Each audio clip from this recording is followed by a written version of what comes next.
शोध लेंगे।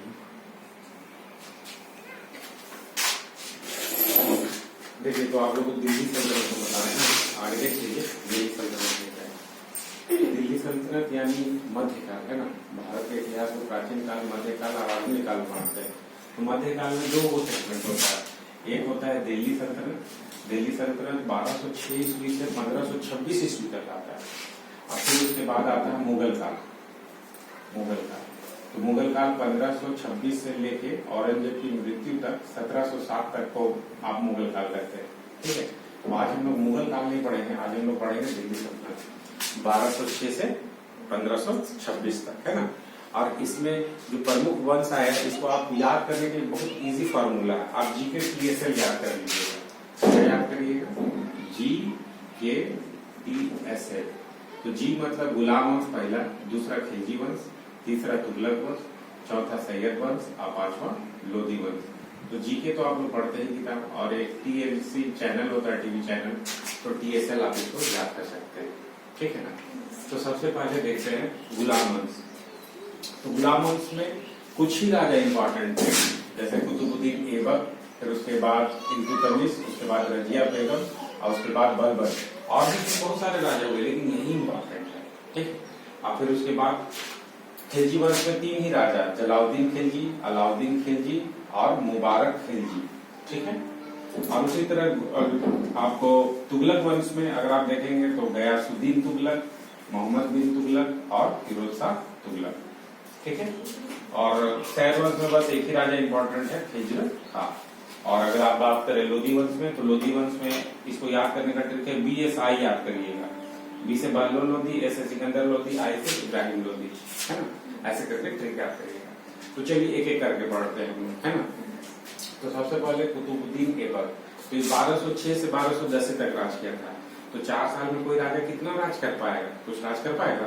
तो ज्यादा इसने राज वगैरह नहीं कर पाया। और इसका शासन का मेन केंद्र जो था यहाँ पर आपको था दिल्ली से बहुत दूर लाहौर में। लाहौर पाकिस्तान में आप लोग सुने होंगे, है ना। तो यहाँ पर इसका शासन का केंद्र था। ये लाहौर है और ये दिल्ली। तो यहाँ पर लाहौर है और ये दिल्ली है। इतना से इतना दूर के बीच में ये 4 साल में कैसे शासन स्थापित कर लेगा? ठीक है ना। आप लोग इससे पहले मोहम्मद गौरी का नाम सुने होंगे। ठीक है ना। तो सबसे पहले भारत में जो आक्रमण हुआ था वो 712 ईस्वी में हुआ था, मोहम्मद बिन कासिम का हुआ था। ठीक है ना।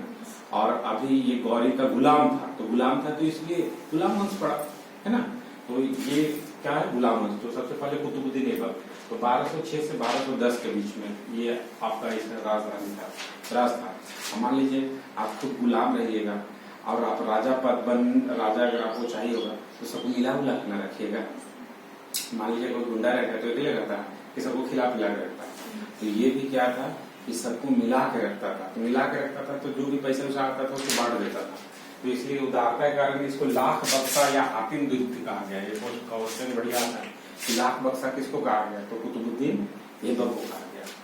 और इसने उपाधि राजा का नहीं लिया, सुल्तान को उपाधि नहीं लिया। याद रखिए, सुल्तान क्योंकि तो गुलाम था ना। ठीक है, तो कैसे उपाधि लेगा? तो इसने मलिक या सिपा सलार को उपाधि लिया। किसका उपाधि लिया? मलिक या सिपा सलार को उपाधि लिया। और इसने राजधानी कहाँ बनाया? लाहौर में बनाया था। शुरू में राजधानी लाहौर में था और फिर बाद में उसको वो दिल्ली किया। ठीक है। और लास्ट में चौगन खेलते समय, चौगन जो घोड़ा से एक हॉकी टाइप नहीं था, पोलो, वो खेलते समय गिर गया और ये मर गया। तो इसका कब्र भी कहाँ है? लाहौर में। ठीक है। तो मरेगा तो वही ना, वो जिस एरिया में रहेगा वही ना दफन मिलेगा। या आदमी रहेगा रांची का और उसको दफनाने जाएगा केरल, नहीं ना होता है। तो ये भी वैसे। और इसका निर्माण बस 3 इमारत इंपॉर्टेंट है। एक है 2.5 दिन का झोपड़ा। ये क्या है ना, एक सरस्वती मंदिर था, उसको 2.5 दिन में तोड़ा, उसका गुम्बद को आउगा से बस ये बना दिया। ठीक है ना, मस्जिद। तो 2.5 दिन का झोपड़ा। फिर कुव्वतुल इस्लाम मस्जिद। ठीक है। और एक कुतुब मीनार। कुतुब मीनार वो एक गुरु की याद में बनाते हैं। तो शेख ख्वाजा कुतुबुद्दीन बख्तियार काकी की याद में बनाया था ये कुतुब मीनार, है ना। तो दिल्ली में आप लोग देखेंगे, दिल्ली में कुतुब मीनार है कि नहीं? महानगरी में आपको है कुतुब मीनार। ठीक है ना। तो उसको अजान देने के लिए बनाया गया था, जो अल्लाह अकबर बोलते हैं ना रमजान को, तो वो अजान देने के लिए बनाया गया था। लेकिन भूकंप कारण बहुत क्षति हुआ तो अभी वैसा नहीं होता। ठीक है ना। और उसको निर्माण, उसको मरम्मत के लिए बहुत सारे राजा मतलब सुल्तान लोग का योगदान है। चलिए, कुतुबुद्दीन ऐबक के लिए 4 साल का इसका शासन था, 4 साल में क्या करेगा, ठीक है ना। फिर उसके बाद आते आराम शाह। तो आराम शाह कुतुबुद्दीन का बेटा था, बस यही इसका बड़ा उपलब्धि था, लेकिन ये योग्य नहीं था, तो इसलिए इसको दामाद इसका इल्तुतमिश जो है ना, इल्तुतमिश कुतुबुद्दीन ऐबक का दामाद था, वो इसको हरवा दिया, ठीक है। गद्दी हासिल कर लिया। तो दिल्ली सल्तनत में वास्तविक जो शासक था, जो मतलब ये सत्ता की स्थापना किया था भारत में, वो कुतुबुद्दीन ऐबक नहीं कर पाया था। वो तो आते जाते रहता था, दिन भर युद्ध में बिजी रहता था, तो ये इल्तुतमिश किया था। तो वास्तविक संस्थापक तुर्की सम्राट तुर्कों का था। और इसने क्या किया ना, अपना बॉडीगार्ड बनाया, खास 40 को आदमी को चुना और तुर्क चहलगानी नामक एक गुट बनाया, 40 दास, जो एकदम दिन भर बॉडीगार्ड टाइप एकदम कटार उटार लेके उसके साथ चलते थे। तो राजा कभी भी ना कोई षड्यंत्र कर सकता है, एकदम पूरा 6-7 फीट का एकदम सबको रखा है। और तुर्क चहलगानी का आपको, तुर्क चहलगानी क्या था, दास लोग का गुट था, ये सैनिक गुट। और इसने एकता प्रणाली शुरू किया। एकता प्रणाली मतलब सैनिक का व्यवस्था, जो मिलिट्री शासन होता है ना, वैसा प्रणाली को आपको इसने शुरुआत किया।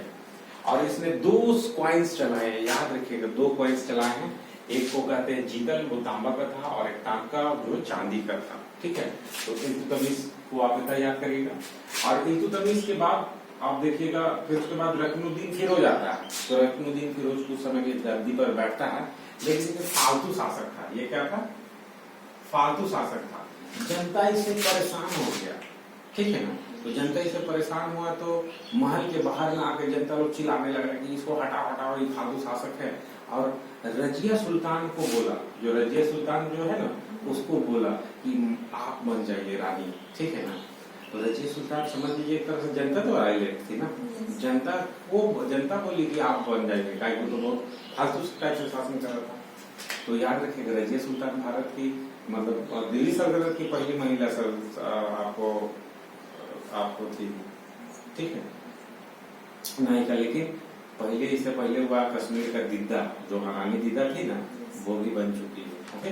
तो ऐसे तो रजिया फर्स्ट आता है कि भारत की प्रथम महिला सुल्तान तो रजिया बेगम, लेकिन इससे पहले भी कश्मीर की रानी दिद्दा, मतलब दिद्दा वाली बड़ी दीदी, वो बनी। तो रजिया जनता के द्वारा चुनी गई थी। और एक मलिक याकूत करके वो अफ्रीकन आदमी था, इसे बहुत उसका प्रेम संबंध था। और इसने मलिक याकूत को आमिर आखुर, मतलब घोड़ाशाला नहीं होता, अश्वशाला, उसका हेड बनाया था। लेकिन मान लीजिए कोई लेडीज का शासन को जेंट्स लोग बर्दाश्त करेगा, तो वहां दिल्ली सल्तनत में क्या होता था कि जो सुल्तान होता था वो हमेशा इससे घिरा हुआ रहता था, अमीर से।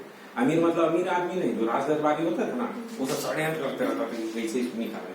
तो रजिया बेगम बाद में उसी षड्यंत्र शिकार हो गई, भाग गई, ठीक है ना। मलिक याकूब को लेकर भाग गई। तो फिर बाद में इसको एक अल्तुनिया नामक एक सरदार था, वो पकड़ने गया। तो ये बोले कि भाई हमको क्या पकड़ोगे, तो शादी कर लो मेरा। फिर अल्तुनिया शादी भी कर ली। लेकिन फिर बाद में हिंदू इसको कैथल के समय, कैथल जैसे आ रहा था ना, तो कैथल में इसको जो कुछ डाकू है लोग थे, वो इनको मार दिया, ठीक है।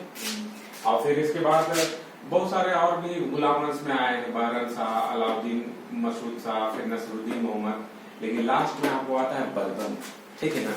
तो बलबन में होता है, और बलबन खुद गुलाम था, ठीक है ना। तो देखा कि तुर्क चहलगानी क्या करता है, तुर्क चहलगानी ये करता है, राजा को संरक्षण करता है। और कभी चूंकि बलबन खुद तुर्क चहलगानी में रह चुका था, तो खुद उस गुट से निकला था, तो और वो गुट को रखेगा, वो बोला गुट को भंग करो, तुर्क चहलगानी। तो बलबन तुर्क चहलगानी को भंग किया। और ये अपने आप को चूंकि देखिएगा कि था ये टाइप से, लेकिन अपने आप को बड़ा बड़ा वंश से संबंधित किया। अब बोला कि हम तुर्की के अफरासियाब वंशज से संबंधित है, ठीक है ना। अपने आप को हाई फाई बोला। और लौ रक्त नीति का पालन किया। जो लोग अगर बदमाशी करेगा उसको सीधे गर्दन धड़ फैला, दया ने। और इसने दीवान अर्ज का पुनर्गठन किया, मतलब जो केंद्रीय सेना है ना, उसको पुनर्गठन किया। और इसने सिजदा और पाबोस प्रथा को किया। पहले जैसे आप लोग कैसे आते, गुड मॉर्निंग सर, प्रणाम सर, ऐसे करके आते कि नहीं, तो पहले दरबार में कोई ऐसे ही आता था, तो सीधा वो दरबार में आएगा तो ऐसे सलाम सलाम करते हुए आएगा, सलाम वालेकुम करते हुए राजा के सामने झुकना, इसे सीधा हुआ। अब पाबोस मतलब जब राजा बैठा है तो उसका जाकर घुटना के बल बैठना है और उसका पांव को चूमना, तभी ना छोटा रहेगा, तभी ना राजा का कभी बगावत नहीं कर सकता, नहीं तो तन करेगा तो कभी ना राजा बन सकता है। तो जानबूझ के किया कि सबको नीचे रखो। और इसने एक फारसी परंपरा पर नौरोजा प्रथा, जिसे हम लोग दिवाली कैसे मनाते हैं वैसा टाइप का आपको मनाने शुरू किया, और खुद बोला कि राजा ईश्वर का प्रतिनिधि है। क्योंकि जब राजा को, जब दिल्ली सल्तनत में कोई भी राजा रहे ना, उलेमा पर से बहुत परेशान रहेगा। जैसे हिंदू धर्म पंडित लोग होता है तो मुस्लिम लोग में उलेमा होता है, वो हमेशा राजा को बोलेगा नहीं सर ऐसा कीजिए ऐसा कीजिए ऐसा करिए, नहीं समझे, ये धर्म के अनुसार है, वो के अनुसार है, तो परेशान रहता था। इसने खुद बोला कि नहीं, हम राजा का प्रतिनिधि है, तुम लोग मेरा अंडर काम करोगे, ठीक है।